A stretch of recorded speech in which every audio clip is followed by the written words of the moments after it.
Ya, kita melihat eh, anatomi ini secara luar dan dari gambar ya, skema gambar. Kalau yang sebelah kanan ini terlihat gambar aslinya, penampang aslinya.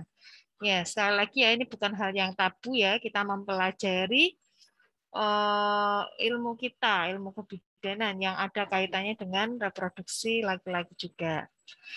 Nah, dilihat dari gambar ini, anatomi dari reproduksi laki-laki ternyata tidak hanya sekedar skrotum dan penis. Kalau dilihat dari luar ya, ternyata di dalamnya secara internal juga banyak sekali organ-organ yang berperan dalam fungsi reproduksi. Nah, ini juga ada bagian yang sudah kita pelajari kemarin ya. Di sini kita tahu ini apa? Yang saya lingkari. Ini apa kemarin?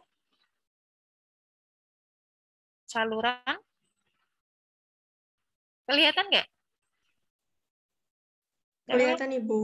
kelihatan apa yang saya ini lingkari? Uretra. Ya, uretra. Ya, kemarin sudah kita pelajari tentang saluran uretra ya. Yang kita tahu uretra itu juga sebagai saluran keluarnya air kencing. Tetapi di sini juga uretra berfungsi sebagai saluran reproduksi, di mana nantinya bisa mengeluarkan cairan ejakulat atau cairan dari hasil proses ejakulasi yang berupa semen atau yang dinamakan air mani ya. Semen di sini bukan dalam bayangan semen ini ya, yang untuk bangunan ya, tetapi semen itu cairan kental yang berwarna putih hasil dari proses di sistem reproduksi laki-laki.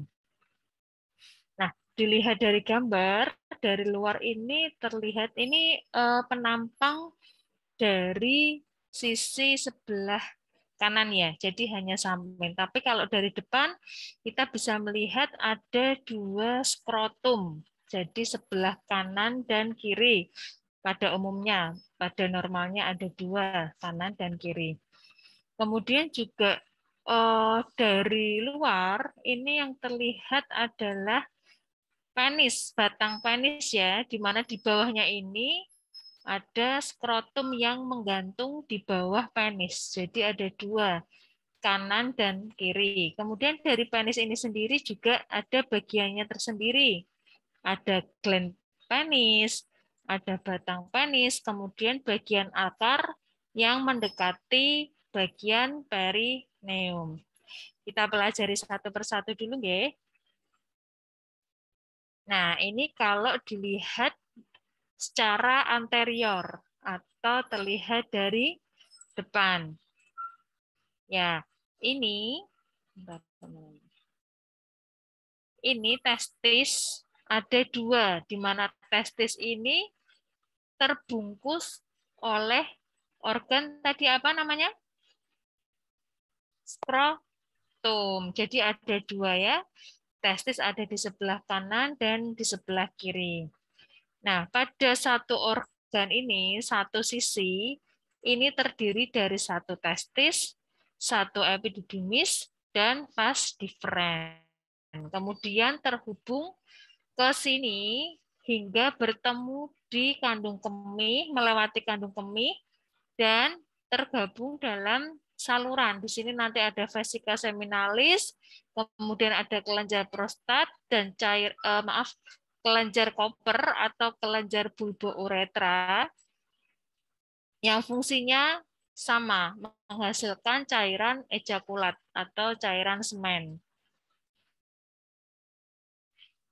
Nah, kita harus pahami dulu nih, bagian dari anatomi reproduksi laki-laki itu terdiri dari genitalia eksterna yang bisa kita lihat dari luar, kemudian ada genitalia interna yang tidak bisa kita lihat dari luar, tetapi organ-organ yang ada di dalam ini sangat berfungsi menunjang sistem reproduksi laki-laki atau sistem reproduksi pria. Nah, bagian-bagian apa saja itu yang berfungsi dalam sistem reproduksi pria. Yang pertama tadi untuk genitalia eksterna ya, ini dilihat dari luar, ada skrotum, di mana skrotum ini menggantung di belakang atau di bawah penis bersebelahan. Jadi jumlahnya ada 2. Nah, dipisahkan oleh septum internal. Septum itu artinya sekat. Nah, ini adalah septum yang membagi antara testis sebelah kanan dan testis sebelah kiri. Gimana tadi ya, sudah saya bahas bahwa satu skrotum itu di dalamnya ada satu testis, satu epididymis, dan vas deferens serta bermuara di korda spermatik yang tergabung dari vas deferens dan epididymis. Nah, skrotum ini letaknya ada di simfisis pubis. Tadi ya sudah ada bayangan, nggih? Nah, ini skrotum di sini letaknya di depan simfisis pubis.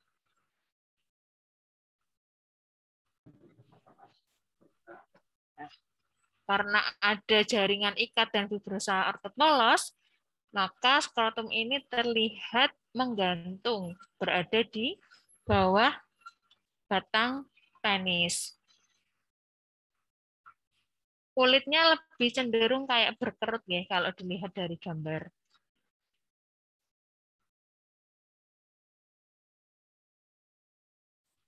Nah, di bagian skrotum ini ada beberapa otot yang menunjang yang bisa untuk memposisikan secara tergantung pada bagian bawah penis, di mana ada otot datos yang berfungsi untuk sebagai alat eksitasi ya. Jadi kalau ada rangsangan atau kita yang laki-laki berada di tempat yang dingin, nah ini bagian yang merespon.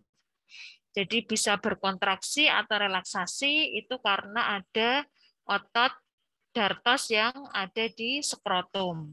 Mana ya? Ya, bagian bawah skrotum sini ya, otot dartos. Kemudian ada otot kremaster. Nah, ini sama halnya juga dengan otot dartos yang bisa relaksasi ataupun berkontraksi, bisa mengencang ataupun mengendur. Dan ini juga sebagai salah satu bentuk respon juga terhadap lingkungan. Kemudian juga skrotum bisa berfungsi sebagai pengontrol suhu karena pada dasarnya testis ini memang fungsi utamanya selain menghasilkan hormon testosteron juga digunakan sebagai tempat pembentukan sperma. Jadi secara umum atau secara normalnya suhu pada skrotum itu tidak boleh panas. Jadi harus lebih rendah dibandingkan dengan suhu tubuh. Jadi suhu panas itu juga sangat berpengaruh terhadap proses pembentukan. Nah, selain sebagai tempat pembentukan sperma, skrotum ini yang dengan lapisan berlapis-lapis ada tadi jaringan fibrosa, kemudian otot polos, ini digunakan sebagai pelintestis. Bayangkan saja kalau misalnya testis tidak ada kulit pelindungnya, gampang sekali terkontaminasi, mudah sekali terinfeksi karena memang organ yang sangat sensitif sekali. Untuk host tolong di mute mungkin yang belum di unmute. Ya.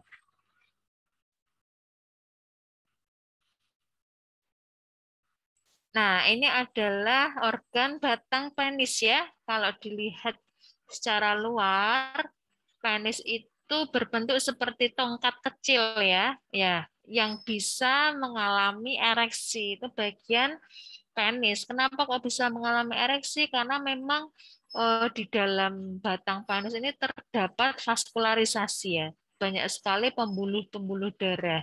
Sehingga ketika terjadi rangsangan atau respon seksual, pembuluh darah akan mengalir ke penis sehingga menyebabkan penis menjadi kaku, kemudian ada perubahan bentuk yang lebih besar dan lebih panjang. Nah, secara umumnya penis ini sekitar 5-10 cm bagi kebanyakan orang Asia ya. Jadi secara umum normalnya sekitar itu, tetapi kalau pada keadaan ereksi atau kaku itu akan lebih panjang. Iya, karena itu tadi ya adanya vaskularisasi, banyak pembuluh darah, kemudian adanya respon rangsangan seksual akan mengalir ke penis. Nah, bagian-bagian penis ini ada gland penis yang pertama ini, yang ada di ujung dekat dengan saluran uretra eksternal ya. Ada di paling ujung yaitu gland penis. Kemudian daerah sini adalah batang. Kemudian ada akar yang mendekati perineum. Nah, bagian sini, bagian gland penis ini akan membentuk kulit. Nah, disinilah yang nantinya akan dilakukan sirkumsisi atau sunat ya pada laki-laki. Jadi bagian kulupnya yang diambil di ujung penis atau di gland penis. Jadi ini tadinya kan menutup seperti ini kulitnya, tetapi ketika dilakukan sirkumsisi atau sunat, kulitnya dihilangkan. Kulitnya dihilangkan. Nah, kulit ini yang dinamakan prepusium. Ya, ini kita lihat ya.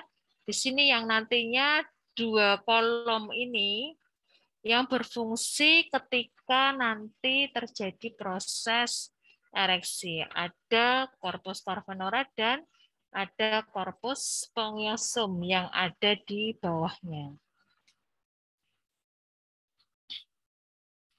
Nah, ini ya. Jadi yang penis ini ada bagian atau jaringan erektil. Jaringan yang paling penting ketika mengalami proses ereksi, yaitu corpora cavernosa dan corpus spongiosum. Nah, di sini corpus spongiosum sama cavernosa yang dua kolom ini. Jadi ketika terjadi ereksi, keduanya akan kaku. Tetapi bagi spongiosum tidak kaku karena hanya bersifat lebih tegang. Karena kalau kaku di sini kan ada saluran uretra, jadi sifatnya hanya kaku saja. Nah, dan juga akan mengalami bentuk yang lebih apa ya, lebih tegak dibandingkan saat kondisi penisnya tidak mengalami ereksi. Jadi ada perubahan posisi yang tadinya menggantung ke bawah, kemudian ketika terjadi ereksi, penisnya berposisi tegak dan kaku. Ya, itu kenapa? Kenapa kok lebih besar? Kenapa lebih kaku? Yaitu tadi ya, ada banyak pembuluh darah di bagian penis sehingga terjadi proses vaskularisasi. Aliran darahnya mengalir ke pembuluh darah yang ada di daerah penis. Kemudian bagian internal yang pertama dari organ reproduksi laki-laki adalah testis. Ya, di mana testis ini memang organ utama ya dalam sistem reproduksi laki-laki. Testis ini digunakan sebagai pembentukan sperma serta menghasilkan hormon reproduksi atau yang kita kenal testosteron ya. Hormon testosteron adalah yang paling penting berpengaruh atau berfungsi untuk sifat-sifat sekunder pada pria. Sifat-sifat sekunder pada pria contohnya apa? Ada yang bisa mencontohkan?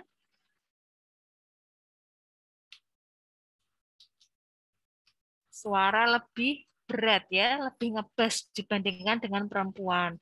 Kemudian juga tumbuh jakun.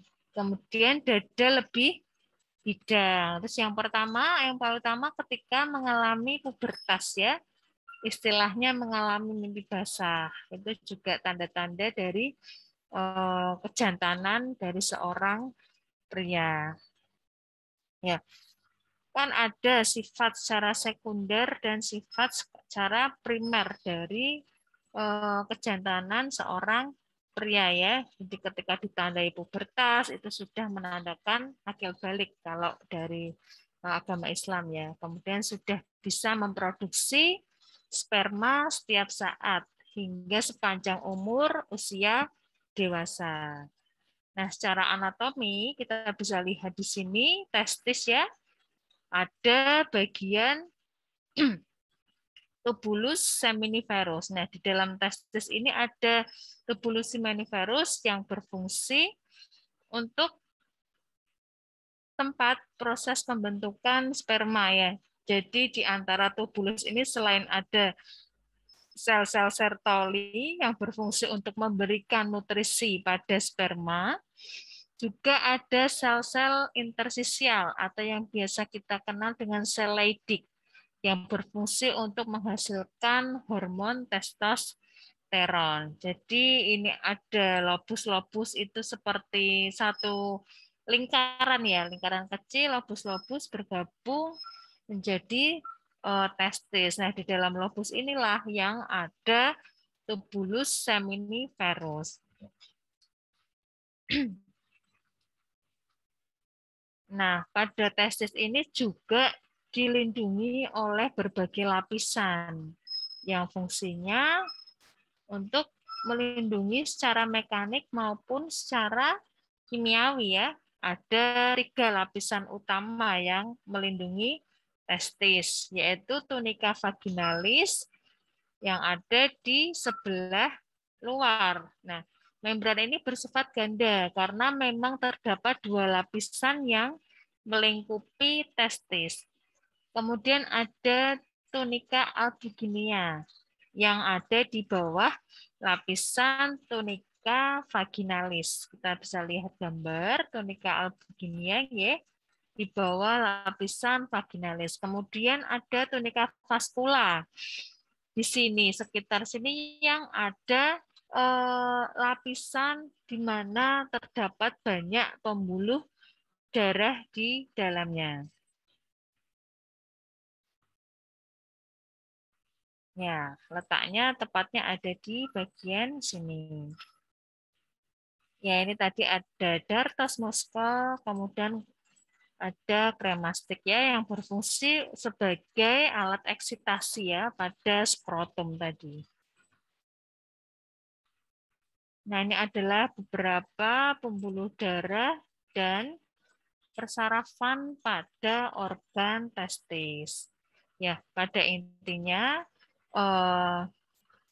arteri yang memperdarahi atau mengirimkan darah, mengalirkan darah dan mengirimkan nutrisi pada testis jadi arteri budenda secara umumnya.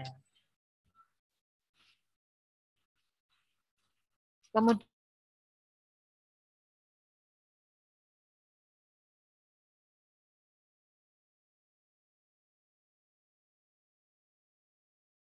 dua Ibu. Ya, 2 kanan dan kiri ya. Ya. Letaknya nempel di atas testis. Ya, jumlahnya sepasang. Jadi tiap testis ada itu epididymis ya, seperti kaput bentuknya ya. Ya. Epididymis ini berfungsi untuk menerima sperma dari ductus efferens serta bisa sebagai penampung sperma. Nah, ini tadi gambarannya mana tadi? Nah, sini epididymis ada di sini ya.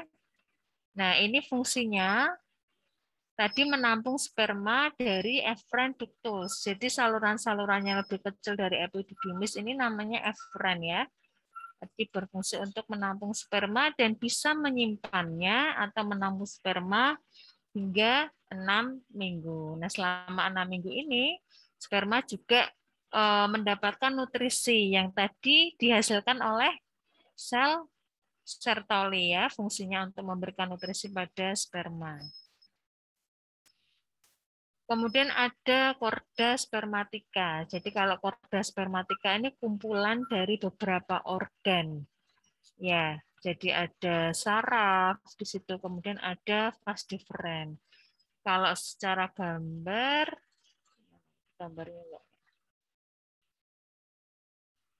Nah, gambar ada di sini. Jadi sebagai muaranya ada vas deferens di sini, kemudian ada saraf-saraf, kemudian juga ada pembuluh darah. Jadi suatu muara kumpulan dari beberapa organ yang berfungsi juga nanti tempat mengalirkan sperma.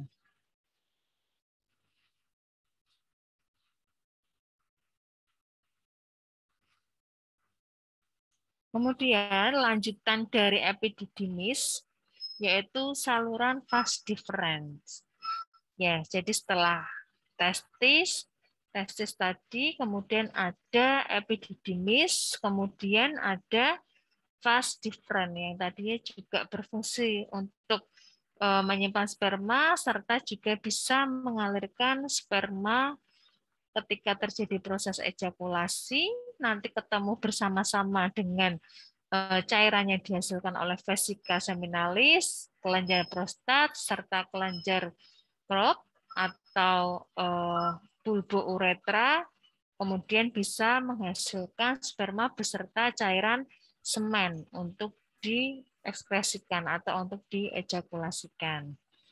Nah, vas deferens ini akan melewati bagian rongga abdomen ya, jadi saluran dari usus, saluran inguinalis, saluran pencernaan. Kemudian ketika sudah berjalan di saluran inguinalis, tadi melewati kandung kemih, kemudian keluar dari kandung kemih akan membentuk suatu muara ductus bersama vesicula seminalis dan sebelum kelenjar prostat yang dinamakan ductus ejaculatoris. Jadi fungsinya sama-sama tadi dengan kelenjar prostat, vesicula seminalis akan menghasilkan cairan semen. Nah, kalau dilihat dari gambar ductus ejaculatoris ya, ini adalah muara di mana terdapat muara dari seminal vesikular atau vesicula seminalis. Kemudian tadi di sini ada vas deferens ya, lanjutan dari vas deferens, ductus seminalis bermuara dan jadilah saluran ejaculatori. Nah, di bawahnya ada organ kelenjar prostat dan kelenjar Krop atau bulbouretra yang tadi ya sama-sama menghasilkan cairan semen. Nah, muaranya di mana? Nanti akan membentuk muara di saluran uretra. Jadi uretra ini mempunyai dua fungsi ya, selain sebagai sistem ekspresi untuk mengeluarkan urin, juga sebagai saluran reproduksi.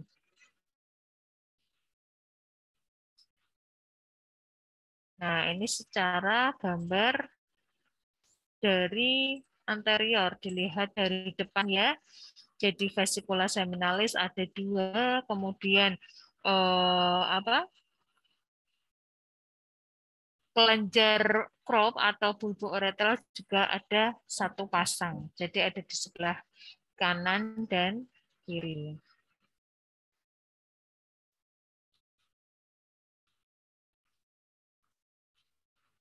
Kemudian vesicula seminalis, setelah tadi ada testis, kemudian epididymis, kemudian ada vas deferens, kita beralih ke vesicula seminalis yang ada di bawah ductus deferens. Ya, atau kepanjangan dari saluran vas deferens. Ini sama halnya dengan tadi epididymis dan vas deferens, fungsinya untuk menyimpan sperma sebelum terjadi proses ejakulasi.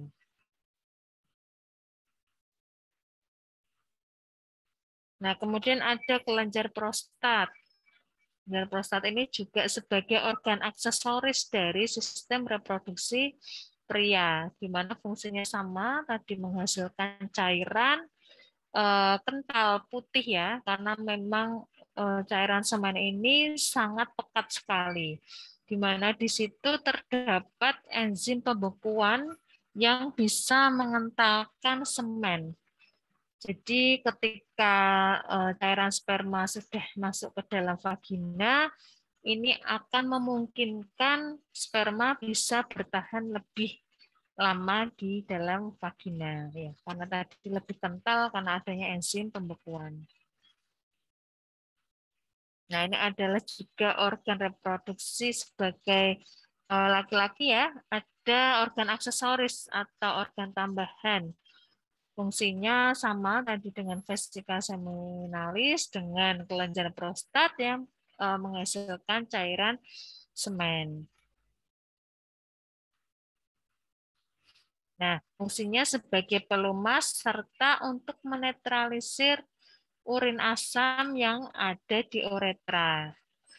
Jadi lebih ke alkalis ya, lebih untuk menetralisir sifat alkalis. Dan mengandung enzim yang berbau khas dari sperma. Jadi memang bau yang khas dari sperma itu dihasilkan karena adanya cairan dari kelenjar Cooper atau bulbo uretra. Sudah ada yang pernah melihat cairan semen belum? Belum pernah praktek ya, soalnya belum pernah melihat secara mikrobiologi ya. Ibu, saya sudah pernah dulu waktu SMK. Oh ya, pas praktek ya Mbak Elisa. Ya, dilihat ininya, secara histologinya dari mikroskop.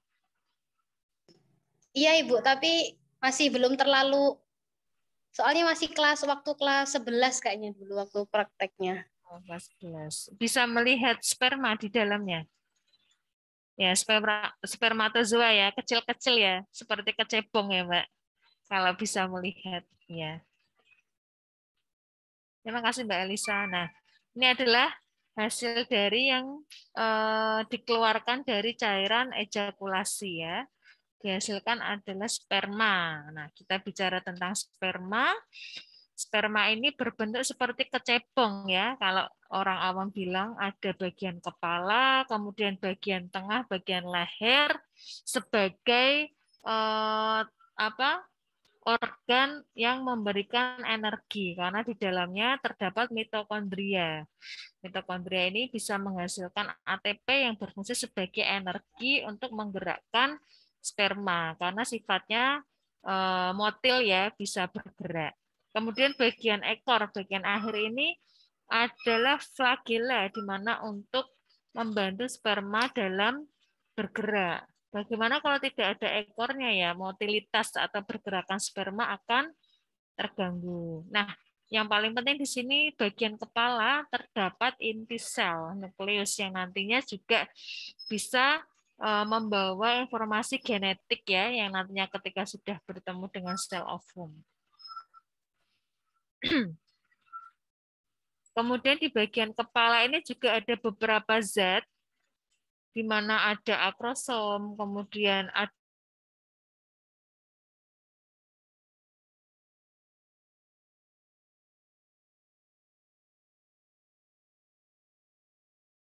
bisa menembus sel ovum hanya satu buah sperma saja. Nah, ketika sudah berhasil menembus, maka terjadilah proses pembuahan. Bertemunya sel sperma dengan ovum. Pelajari pada semester 3 kalau tidak salah ya, pada bab kehamilan, mata kuliah kehamilan. Nah, ini adalah bagian tengah ya, sebagai sumber utama dari pergerakan sperma, di mana adanya energi yang diolah, ATP. Jadi, sangat membantu sekali dalam motilitas sperma. Kemudian bagian akhir atau bagian ekor, di sini karena adanya flagela untuk pergerakan sperma, membantu pergerakan sperma, karena tadi ada energi yang sudah diolah, kemudian energinya disalurkan ke bagian ekor untuk membantu dalam pergerakan. Nah, jadi sperma yang sehat bisa dilihat juga dari pergerakannya ya. Kalau secara umum sperma sehat itu bergerak lurus ke arah depan ya, tidak memutar-mutar. Kalau sperma yang normal. Kemudian secara anatomi pasti ya, kalau sperma normal tadi terdiri dari kepala, leher bagian tengah, kemudian juga harus ada ekornya yang menunjang untuk motilitas dari sperma itu. Kemudian ada beberapa kelainan dari organ reproduksi pria. Ya, salah satunya adalah hidrokel, di mana hidrokel ini juga bisa ditemukan pada bayi baru lahir. Nah, ini ada gejalanya karena skrotum terlihat lebih besar ya, ada penumpukan cairan sehingga terlihat seperti ada pembengkakan pada skrotum atau lebih menonjol karena cairan yang tertumpuk itu tadi. Secara teori juga ada beberapa yang mengatakan bahwa penyebabnya secara idiopatik ya atau belum diketahui, tapi ada kemungkinan bahwa hidrokel itu disebabkan karena adanya gangguan dari testis ataupun efek dari tindakan medis atau mungkin pernah dilakukan operasi pada bagian skrotum. Nah, ketika tidak dengan sempurna saluran menutup dengan baik, maka cairannya kemungkinan bisa tertumpuk pada bagian tertentu yang ada di skrotum.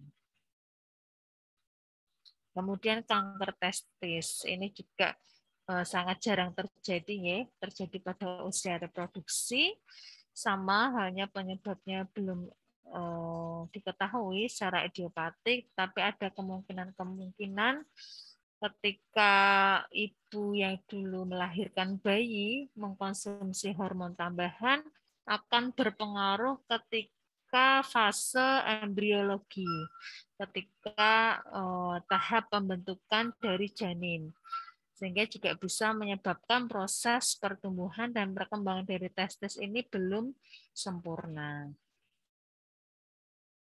Secara penata laksanaan bisa dilakukan perbaikan anatomi ya secara operasi. Kemudian kalau kanker juga kita harus melihat apakah ada pertumbuhan sel ganas secara terus-menerus, bisa kita lakukan dengan kemoterapi.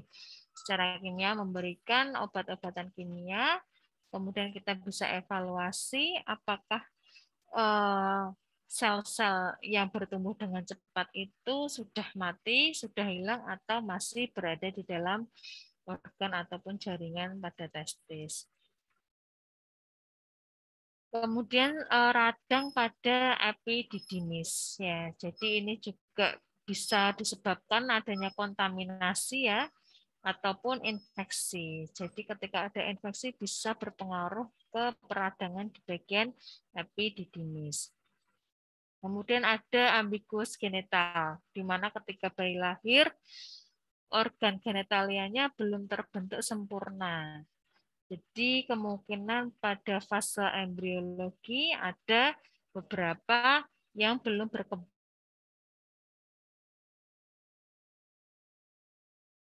Testis tidak mempunyai organ laki-laki.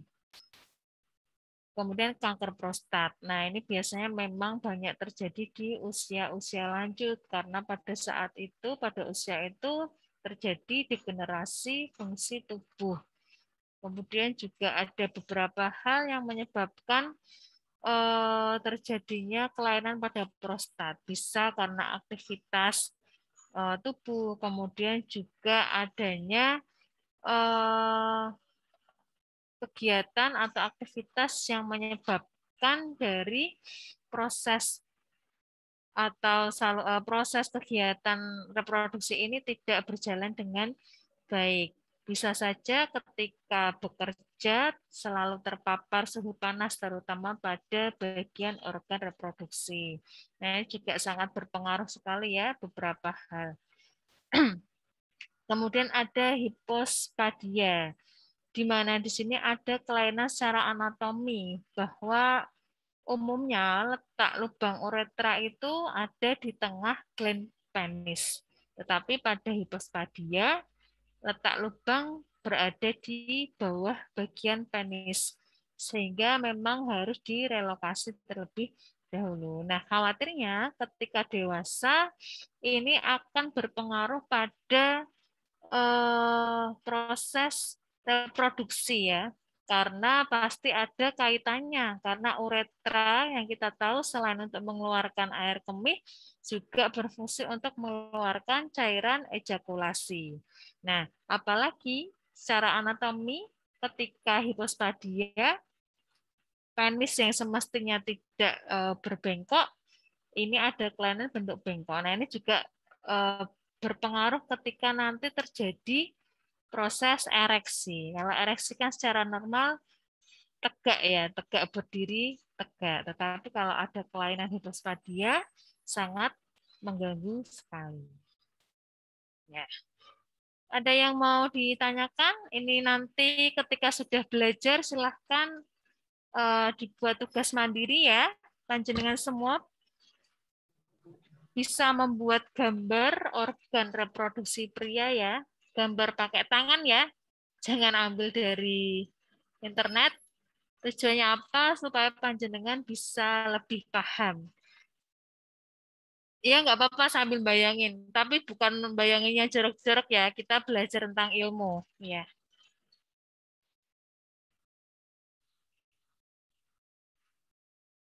Sampai sini ada yang mau diklarifikasi?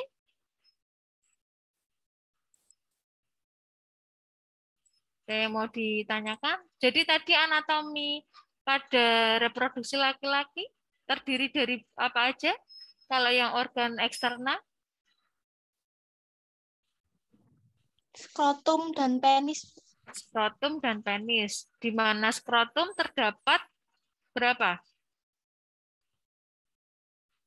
Ada dua, kanan dan kiri. Ya.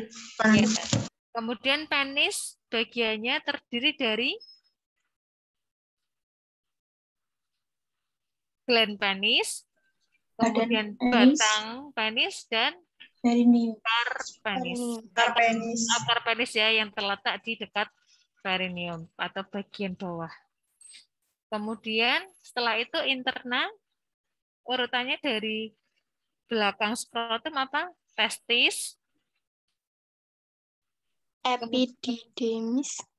testis, epididymis, kemudian pastiferen, terus Ejakulatis. vesika seminalis dulu ya. Vesika seminalis, ductus ejaculatoris, kemudian ada organ tambahan, kelenjar prostat dan kelenjar Bulboureter. bulboureter atau koper ya. Kemudian berakhir di uretra.